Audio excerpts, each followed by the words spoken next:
যে যেখান থেকে দেখছেন আশা করি ভালো আছেন।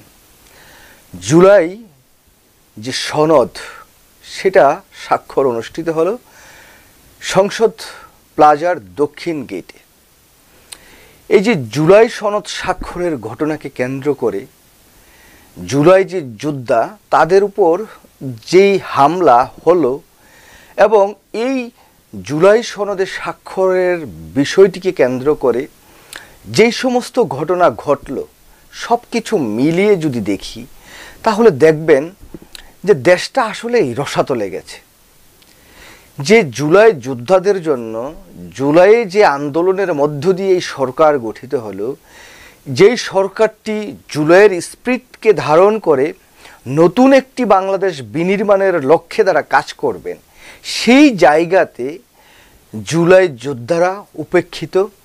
জুলাই আন্দোলনে যারা হত্যার শিকার হয়েছেন, যারা পঙ্গুত্ব বরণ করেছেন, যারা অন্ধত্ব বরণ করেছেন, বা জুলাই আন্দোলনের সাথে যে রাজনৈতিক দলটি এখন সে সময়ের যে ছাত্র জনতা একসাথে মিলে আন্দোলনটি করেছিলেন, সব কিছুই কেন জানি একটি ধোঁয়াশে পরিস্থিতি তৈরি হয়েছে। দেখুন, বাংলাদেশটি যদি রসাতলে যায় তাহলে আসলে কারো কোনো সমস্যা নেই। ওই যে বাংলায় একটি প্রবাদ আছে না, যে যায় লঙ্কায় সেই হয় রাবণ। এখন যেই রাষ্ট্র ক্ষমতায় যাক না কেন বা আগামী দিনে যেই রাষ্ট্র ক্ষমতায়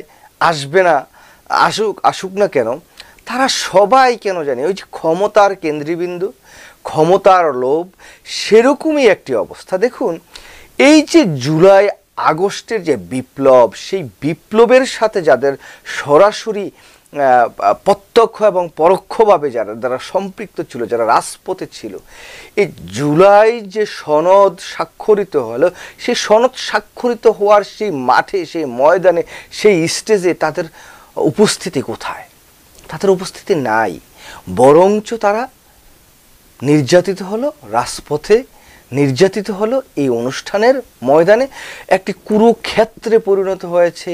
আগুন, টিয়ার সেল, পিটুনি সব কিছু মিলিয়ে কেন জানি মনে হচ্ছে ডক্টর মোহাম্মদ ইউনূস যে বক্তব্যটি দিয়েছেন যে আমরা একটি নতুন জাগরণ তৈরি করেছি, আমরা নতুন বাংলাদেশের যাত্রা শুরু করেছি, এগুলোকে আসলেই মানে মুখের কথা না, আসলে অন্তরের কথা।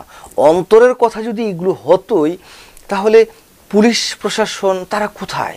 তারা কি সেই জুলাইয়ের স্পিরিটটা ধারণ করে এই যে যারা জুলাই যোদ্ধা নামে এসেছিল, হতে পারে মনে করি যে আওয়ামী লীগের পরিবারের সন্তান, তারা জুলাই তো তাদের কন্ট্রিবিউশন ছিল, হতে পারে তারা বিএনপির লোকজন, কিন্তু জুলাই আন্দোলনে তো তাদের সম্পৃক্ততা ছিল না?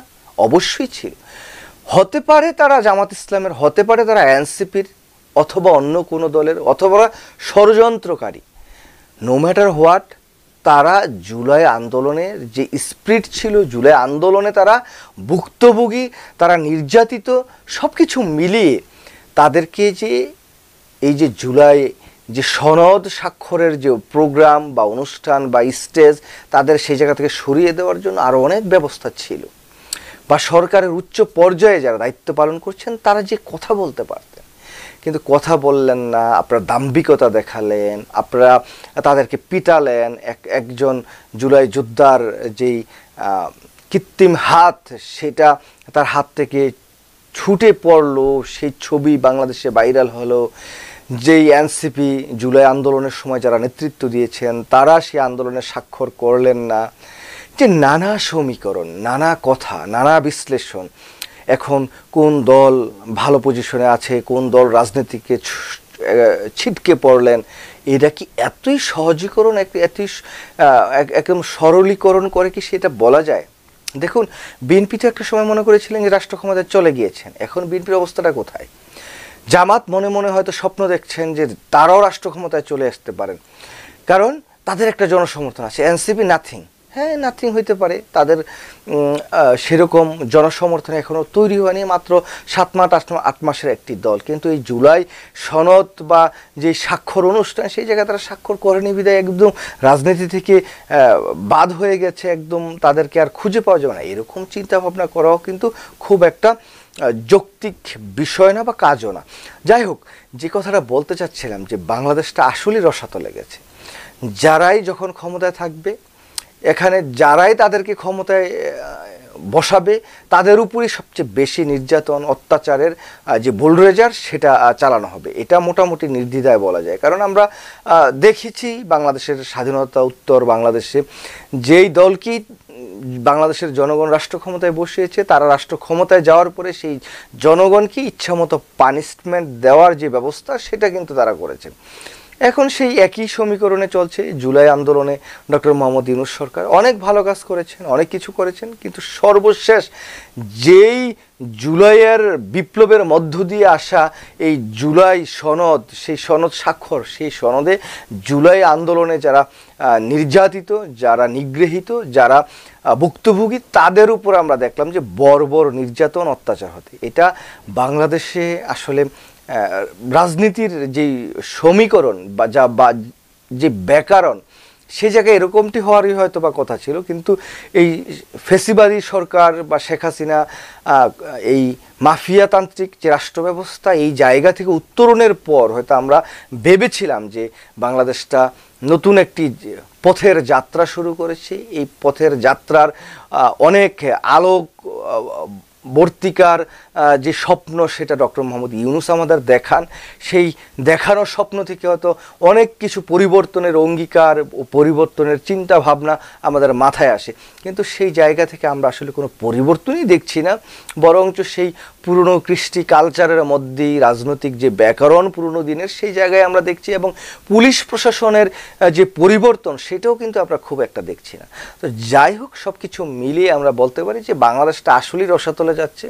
এই বাংলাদেশ পরিবর্তনের জন্য এই বাংলাদেশের যে বিদ্যমান যে রাজনৈতিক কালচার বা বিদ্যমান যে রাজনৈতিক দাম্ভিকতা, সেই জায়গা থেকে যদি উত্তরণ না হয়, আর সচিবালয়ের ভিতরে বা আমলাতান্ত্রিক যে জটিলতা, সেই জায়গা থেকেও যদি পরিবর্তন না হয়, তাহলে বাংলাদেশের আশু কোনো বড় পরিবর্তন আসবে বলে আমার মনে হয় না।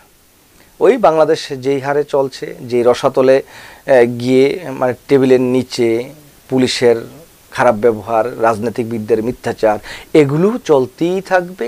হয়তো কোনো না কোনো একটি সময় এই সকল কিছুর পালাবদলের মধ্য দিয়ে বাংলাদেশ একটি নতুন মাত্রায়, নতুন জায়গায় যে পৌঁছাবে, এটা হয়তো বা অনেক সময়ের ব্যাপার আর কি। যাই হোক, সব বলতে চাই যে এই যে জুলাই আগস্ট বিপ্লবের মধ্য দিয়ে এই যে জুলাই সনদ, এটা স্বাক্ষরের মধ্য দিয়ে বাংলাদেশ যে খুব বেশি কিছু পেয়েছে, সেটা আমার আসলে এই বর্তমান সময়ে এসে খুব একটা মনে হচ্ছে না। এটা একটা কাগজের কিছু লেখা, সেই লেখায় স্বাক্ষর, আর কিছু রাজনৈতিক দলের চা পানি খেয়ে সময় পাস, এছাড়া আর আসলে কিছুই না। গত এই 1 বছর 3 মাস 4 মাসে আমরা বাংলাদেশের মানুষ খুব একটা যে কিছু পেয়েছি, আমরা সময় নষ্ট করেছি। আমরা দেখেছি তাদের বক্তব্য, তারা চা খেয়েছেন, লাঞ্চ করেছেন, নামাজ পড়েছেন। এর বাইরে আসলে বাংলাদেশ এই যে আলোচনা দীর্ঘ সময়, এই আলোচনা থেকে কিচ্ছু পায়নি, কিচ্ছু